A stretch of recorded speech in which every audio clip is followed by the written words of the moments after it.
Welcome back to Crime into Bed. That is, of course, if you joined us for episode 1. If you are a new listener, then welcome in. We are so glad to have you. We're a mother-daughter podcasting duo that is hell-bent on bringing the truth out. If you didn't watch episode 1, highly encourage you to go check it out. But my mom will quickly recap what we covered in episode 1.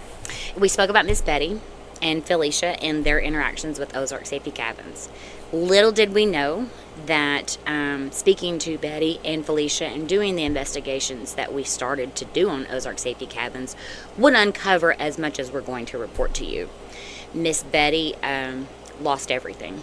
She was a widow, recent widow, had no husband, had no home, and then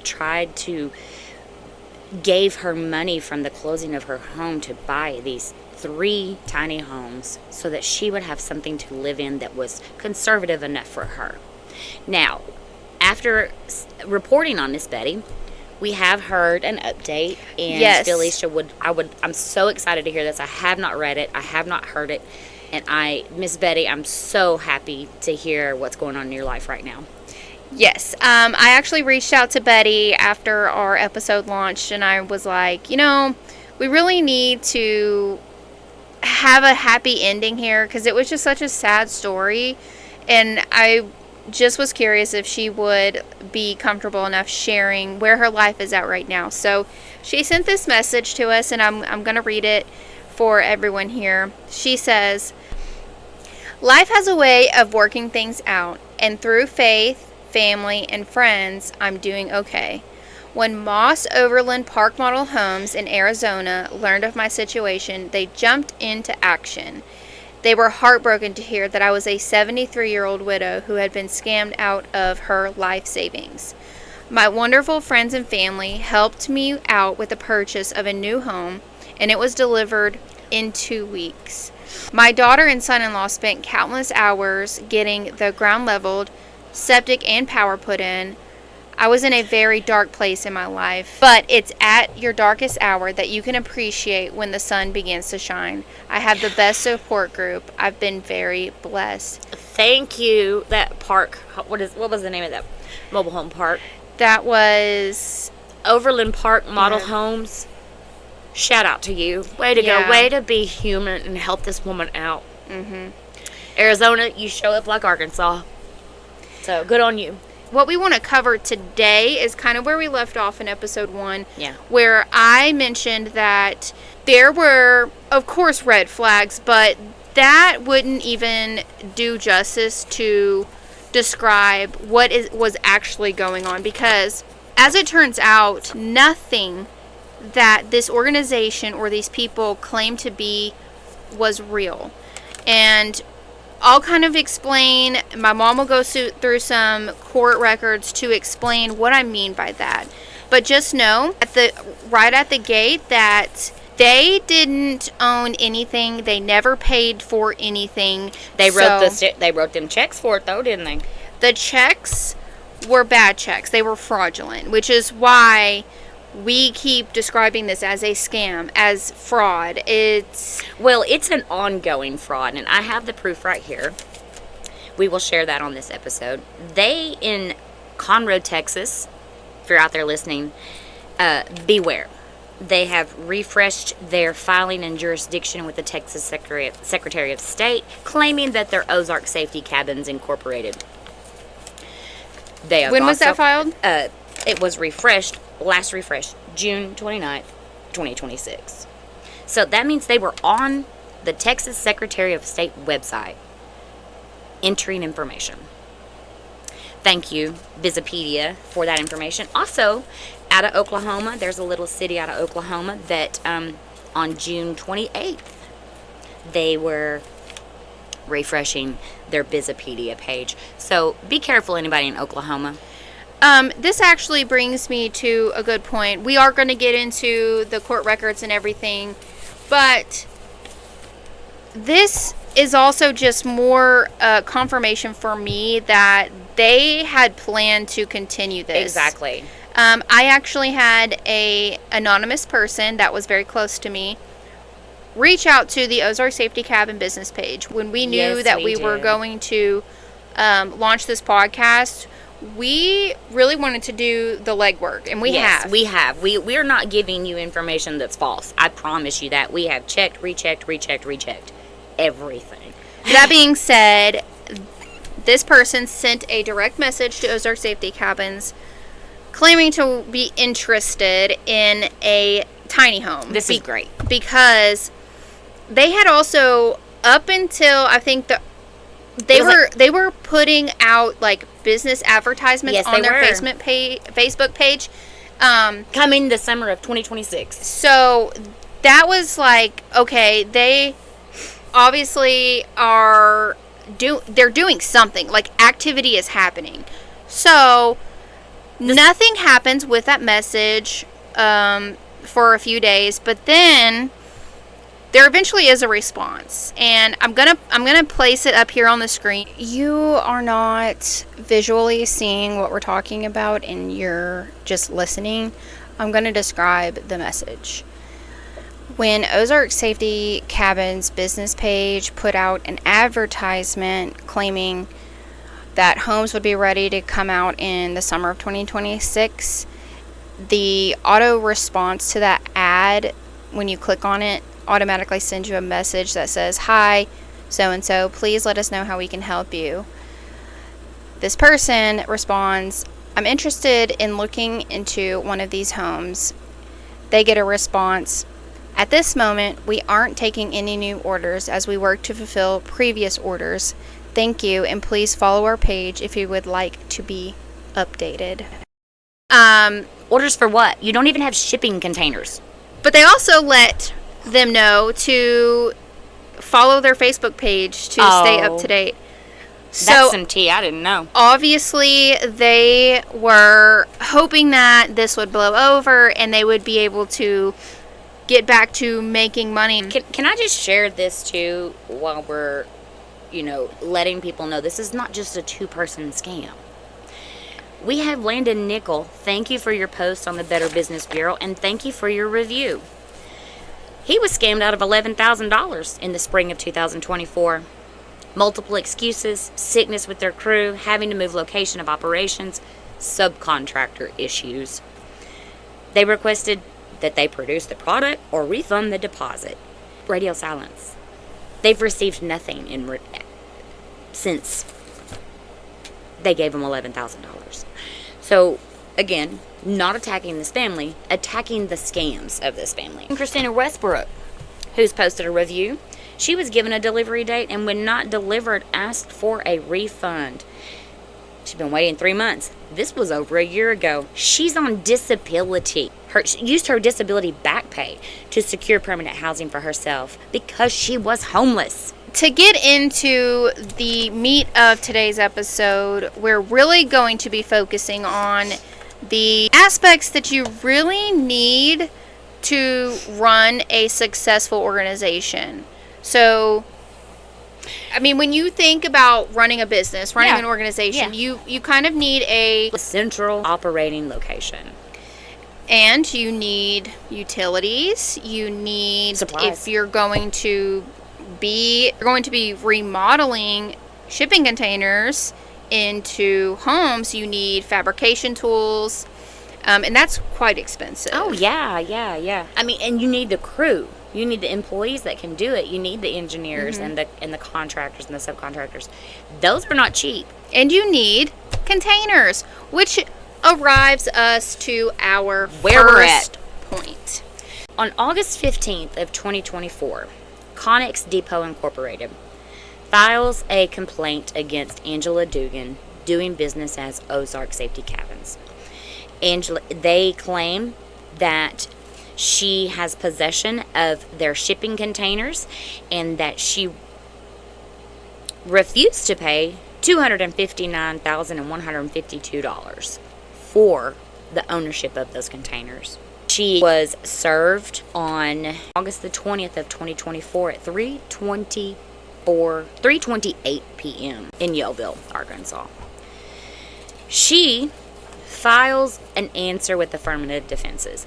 Now, let me just explain what affirmative defenses are. It's something that you can state with authority is the truth, possibly getting you out of what you've been charged with or what's been filed against you. In her affirmative defenses, she states she has no significant knowledge of Connex Depot, and therefore she denies that allegation. And in her second one, she says she's not the proper party to be sued in this lawsuit because she is the president of the company, Ozark Safety Cabins. I just have to take a moment here and finish this paragraph, because she also goes on to say, and had the right to contract for the company. However, Angela Dugan affirmatively states that she did not enter into this contract on her personal behalf, but as an agent for Ozark Safety Cabins, a duly registered corporation out of Texas. Therefore, this lawsuit should be dismissed. Now, let me just say, Angela Dugan, who prepared this for you? Because this is a load of crap. You are the registered agent for this company in Arkansas. We have proof. Therefore, your affirmative defenses are null and void. Then an order is entered on September the 10th of 2024. And the court is saying you must come before this court and show cause. An order is entered giving Connex back their shipping containers, basically. That order was entered on December the 2nd of 2024. Now, to my knowledge, there are 4 containers that were not in the possession of Ozark Safety Cabins shipping containers that they owned. And I don't know do you know, to this date, has Connex received those 4 shipping containers back? Well, this is what I know, because when I reached out to Betty, like I said in episode 1, I was messaging everyone that had anything to do with Ozark Safety Cabins Facebook page. So that led me to encounter a gentleman. I'm not going to name him. He wished to remain anonymous when we first started speaking about this podcast and everything that I plan on doing. And then later said that he would be willing to come on the podcast and speak directly. Since then, I do believe that something has happened where he changed his mind, possibly. I cannot find... We still have our messages back and forth. It's kind of a bizarre situation, honestly. And I'll probably put a screen grab as I'm talking about it now of what I'm talking about, and if someone could explain this to me, I would be more than happy to be wrong and think that he just blocked me and the deleted messages between us. But he was a great help at prior to this episode being recorded and us agreeing to sit down and speak to one another. But sure. Nevertheless, the avenues that he led me down were very lucrative, and that seems to be the pattern with this family, though. Everybody we spoke to, or everything we pulled up, led to something else. Yeah, I mean, he had all the details, because he was actually one of the people who owned the containers. Wow. So he was the one who, I think, brought about this lawsuit. If I'm not mistaken, I could have that wrong.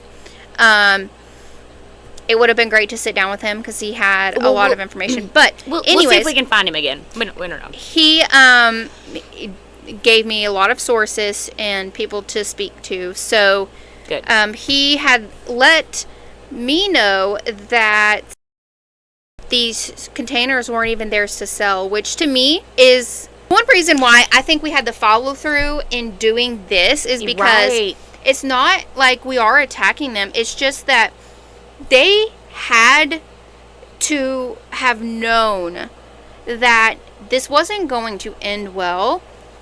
They didn't expect people to come after these containers. They didn't expect... everything that happened... do you think they didn't expect that, or do you think that they thought they were just going to get away with it and run to a different state and start the scam all over again? I mean, We'll get there. Could be, but I don't want to reveal too much, but we know. yeah, this source is someone that I early on was like, okay, I feel like I can trust what he's saying, and which leads me to the next portion of this I'm intrigued. scam, because, like I said, you have to have certain machinery, right? When you are doing a task such as this. You can't just go in there with like a skill saw and put a window in a shipping container. It doesn't work like that. So this is what leads me to bring up SMF machine tools. I'm not familiar with. Okay, so Let's go there. not only the shipping containers being a fraud in itself, because they obviously didn't own them. What I do know is that this source, who I think was the owner of all of those shipping containers, who brought litigation against them, let me know that I think what ended up happening was the owner of that facility, that building, just kind of kept them.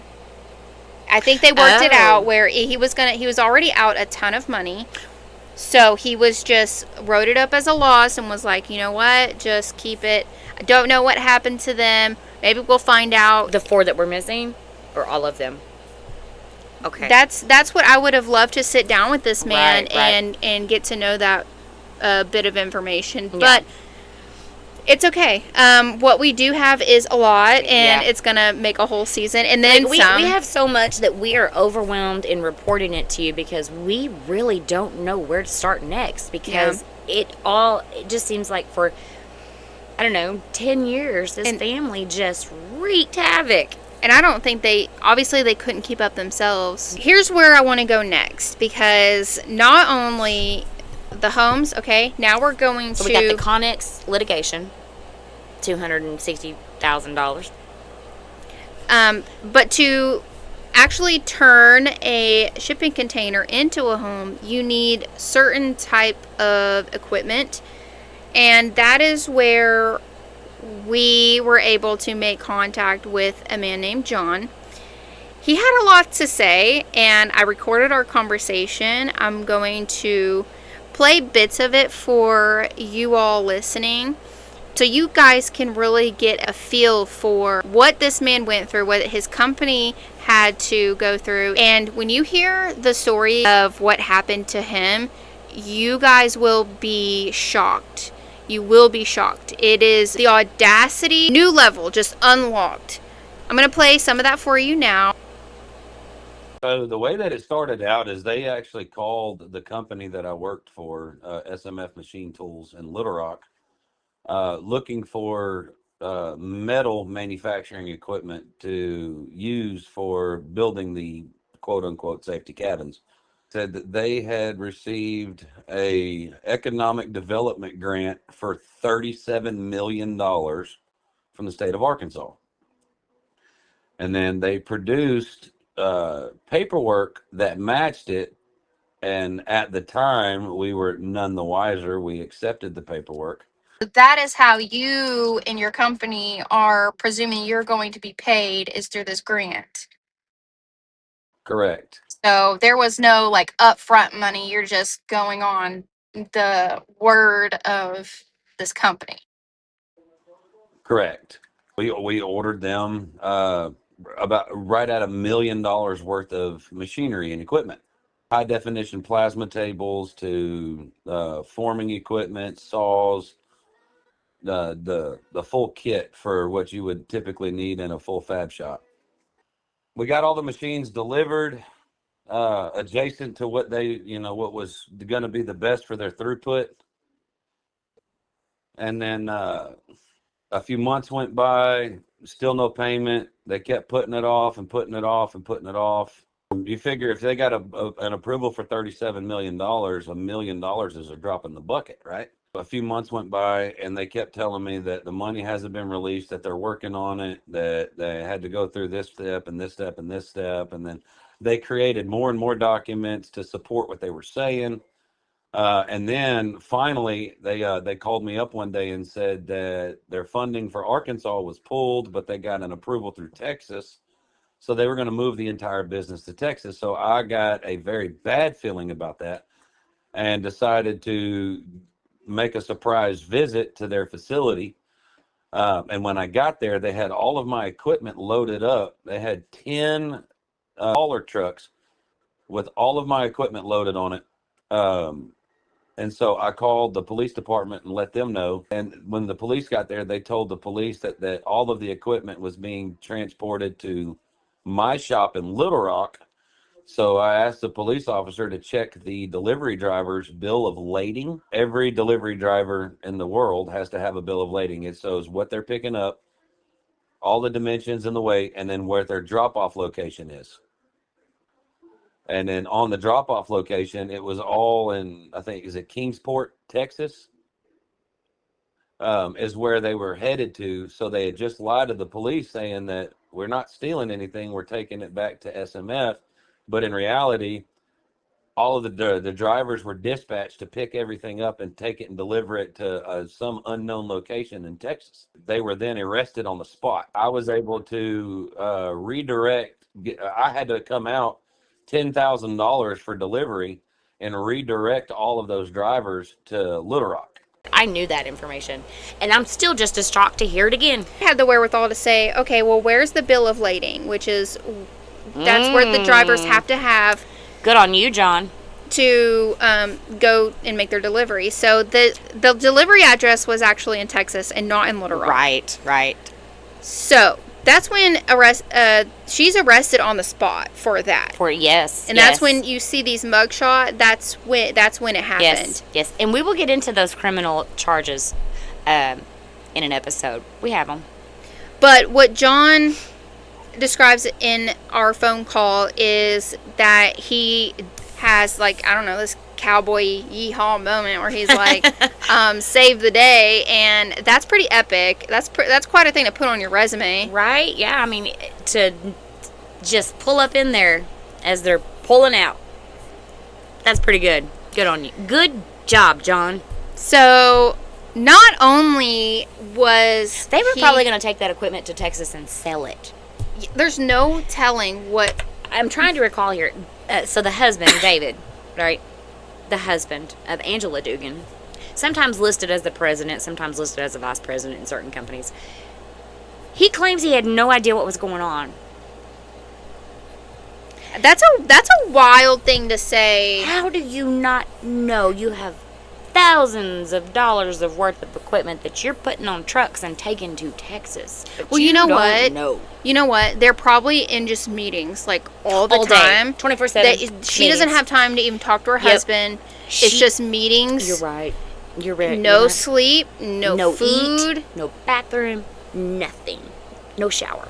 Meetings. All got to start talking. Like, somewhere along the way, the communication lacks. Oh, we can tell she is not a communicator. That is not. Oh yeah, we have proof of that. Not her thing, okay? True. So, anyway, this is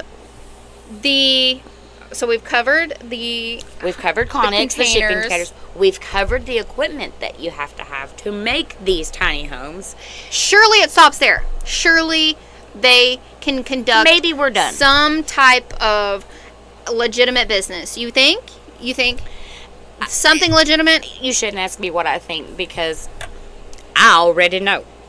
The Dugans were actually living in the facility where they were operating. They were squatting. So John confirmed this to me because he was able to go in and out of the facility. I mean, he had to make sure. I mean, that's a lot of money. It's very expensive equipment. He had to make sure that it was all, like, on the up and up. And he was actually, I think, in communication as well with the owner of the facility and had spoken with him. But what ends up happening is the Dugans pay nothing. They just promise wild things. They make this. There's something about a diamond. There's something about mineral rights. No. They owned a $40 million diamond mine, mineral rights. all kinds of things that you'll see as we cover this will come up. And I can't remember what it was that they promised this guy, but I mean, they're promising John like a $37 million grant that does not exist and never happening. Anyways, so they're basically squatting on this facility. So not only are they probably wreaking havoc on this place, knowing what we know, it's probably being destroyed. We'll get there. Another story for another episode. And trust me, you're gonna want to listen to that one. That one is probably the most wild adventure. I don't know.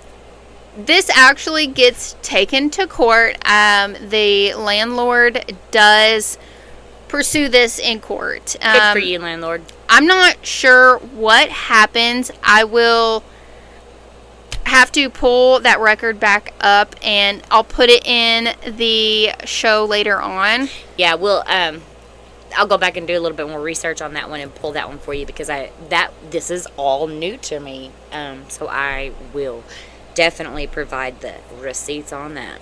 Yeah, but what you'll, if it's not obvious enough now, these people never pay for anything. They don't. They are scamming people out of hundreds of thousands of dollars and never pay for a single thing.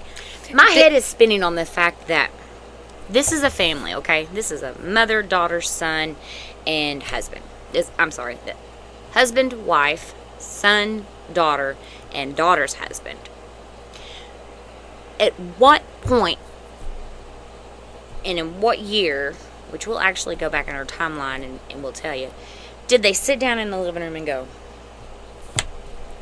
I got an idea. Let's be a scamily together.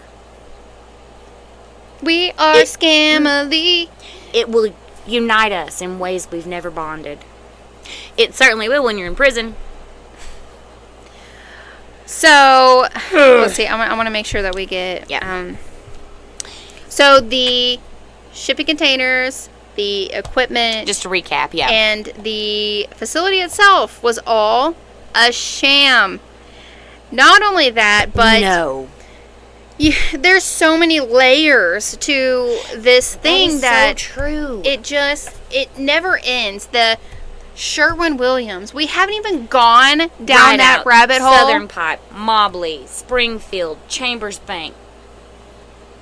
We got you. We're leaving out something too, because I mean, we're inundated with information. We have a stack of files this tall on this family. That is not a lie.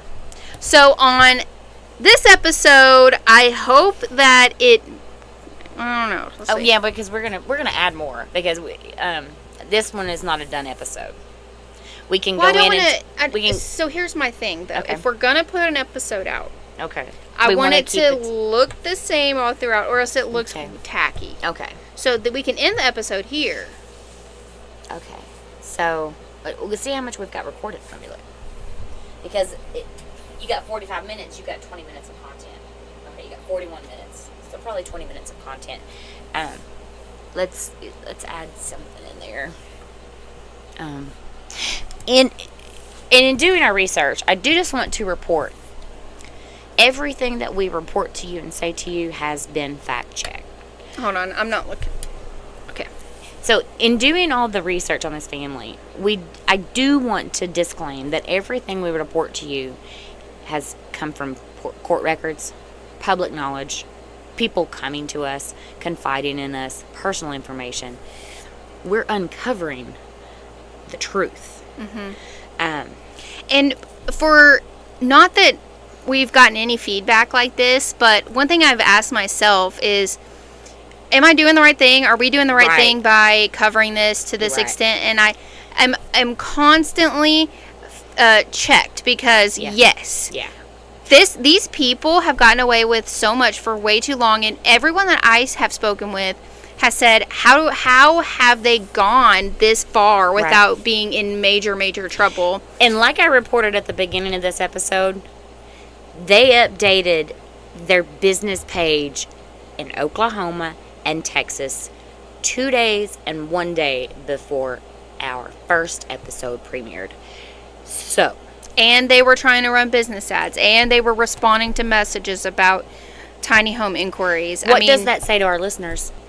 They're not stopped, but they will be. The early part of our season is spending a lot of time on the Ozark Safety Cabin scam, but later episodes we will go back in time and kind of do a full chronologically accurate run through of everything that we know. Yeah. That we can prove where it started. Exactly. And we've been in contact with several people close to the family.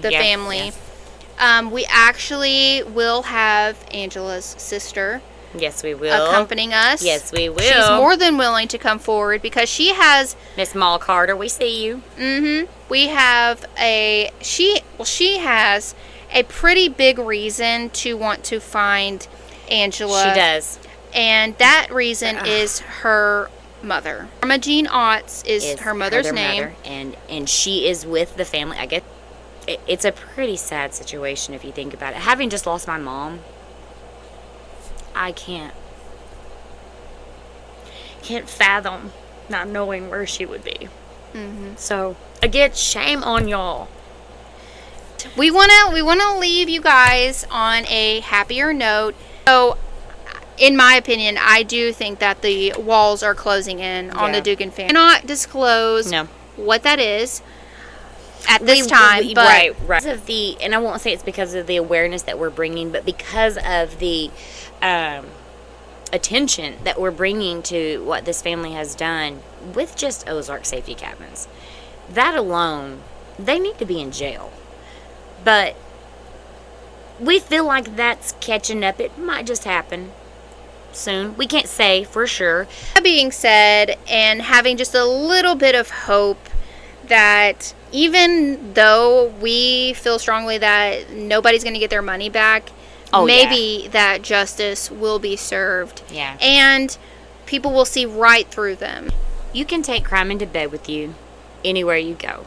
But we created it especially for those who enjoy bedtime sleuthing. So until next time, sweet dreams, stay cozy, stay curious. And don't let the criminals bite or scam. What she said. Thanks for listening.